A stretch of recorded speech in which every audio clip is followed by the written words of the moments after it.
Hey guys, it's Dr. Kresimir here, chiropractor from London, Ontario, Canada. I only said that word, 100,000 times in my life. You figure I'd get it right.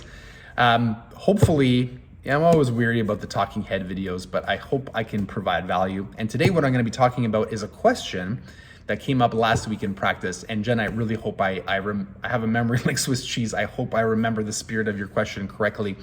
I was asked last week, and it was in response to an article that I wrote about how, the issue was I start doing all these things for my health, and then, life gets in the way and they fall away, and I'm in this constant cycle where I'm good for a bit, and then I stop, right? So I'm on and off. And then I thought it would be a good idea to take the question, what's the biggest thing holding you back from getting the results that you want with your health, to public or to the social media. And the most common answer I got was time.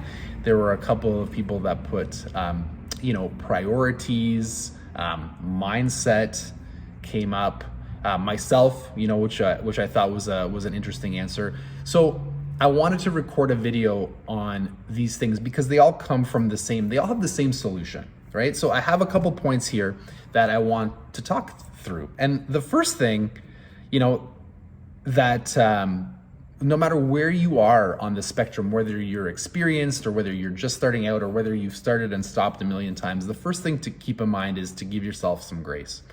I don't know much. And context on me, I've been at this for a long time. Like when I look back, it's really been, I think I started in high school sometime. So we're talking 20 years now of, starting and stopping and failing and getting back on and getting back off. And I mean, to a lesser degree, it happens forever, right? So I'm telling you to give yourself a little bit of grace, right? Negative, talking to yourself like you're an idiot. I'm so stupid. Why can't I get this? I suck at this. I'm never going to get this. I understand the frustration. But nothing good is ever going to come out of the negative self-talk. It's not motivating. It's actually demotivating. The worse you are to yourself and the harsher that you are to yourself, the worse that it's going to get. So give yourself a little bit of grace. And I mean, on top of that, even, some of you posting, I know you.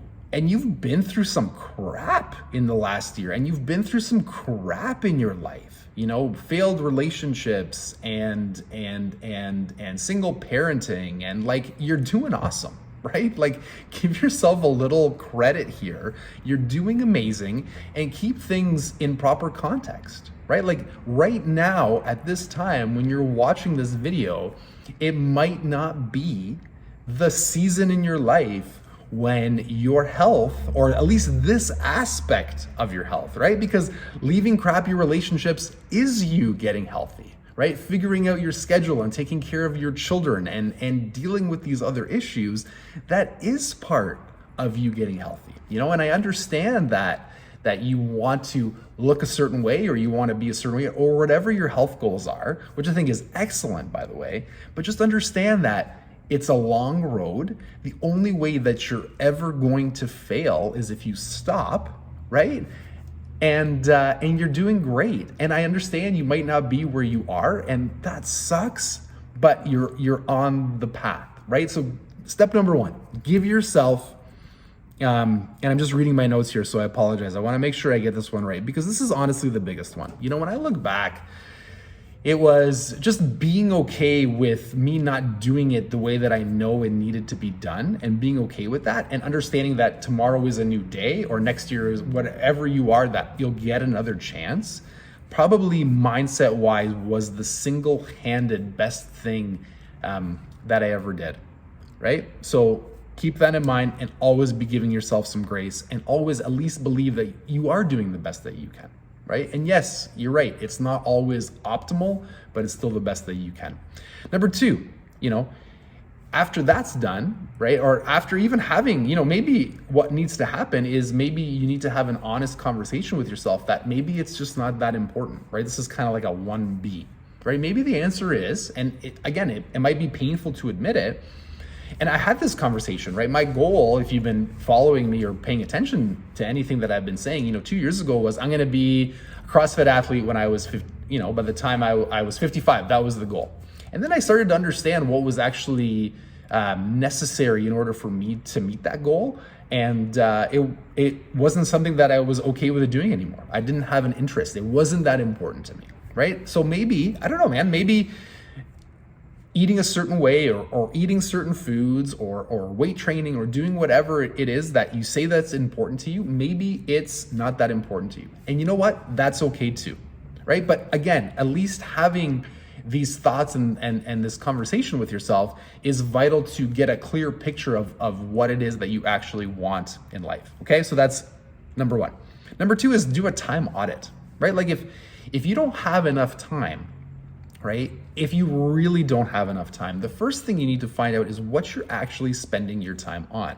If you're spending your time on dumb things, right? Like arguing on, social media or scrolling through your news feed or whatever it is that you're doing. And again, I'm not saying there's not a time and a place. I'm sorry. I'm being my most tongue-in-cheek or my most macho, but there comes a point where you're wasting time on certain things, right? So do a time audit, find out if you're wasting your time on things that don't matter to your life or are not serving you in your life, and eliminate those things and make the space to plug in other things in your life. And the same thing goes with money, right? If you don't have enough money to buy higher quality food, or if you don't have enough money to buy a gym membership to the place where you'd like to go, the first place, and I mean, it might be true, right? Maybe you don't have time or maybe you don't have money, but the first place to start is to audit the things that you are currently doing and looking for gaps, a little bit here and a little bit there of where you could better save money and time, organize it better, and then work towards something that would be better serving to you. Number three, and this is the last one I promise, is the frustration around not seeing immediate results. And this could come from a number of factors, none of which are pleasant to discuss or to talk about. Because there's oftentimes a lot of things that you're going to need to do for your health if you want to be a certain way, where the results are not going to be immediate. They take time. It is unrealistic to expect, after many, many years or maybe even many, many decades of not doing a certain, for example, physical skill, like weight training or like certain movements like squatting or deadlifting or powerlifting, like in a year or 2 years, you're going to become overly proficient at these tasks. They take a long time and they take a lot of practice and a lot of time under tension. And during that time and that practice, excuse me, it's not pretty. Like you don't notice yourself getting better. And it in certain circumstances, it might seem like you're regressing. So those are frustrating things, right? If you're not seeing results, any type of result, and you're on a course of action, it's realistic to feel discouraged and to want to give up, So at that point, that's the time when you start to have a conversation with the people in your life who are your coaches or who are your mentors, and how they dealt with that frustration and where you possibly could be along the journey. So those are really the big three, giving yourself grace, understanding that you're doing okay. Grace B or 1B, having the conversation that maybe it's just not that important to you. And maybe you need to rethink what really is important to you, right? And start living according to your values. Number two, doing a time and money audit to see where your energy and your resources are going to. And then the frustration of not experiencing the results you think you should be getting. If you have any comments or questions, please post them below. I would love to help you if I could. Hope you're having a wonderful day, and we will talk soon.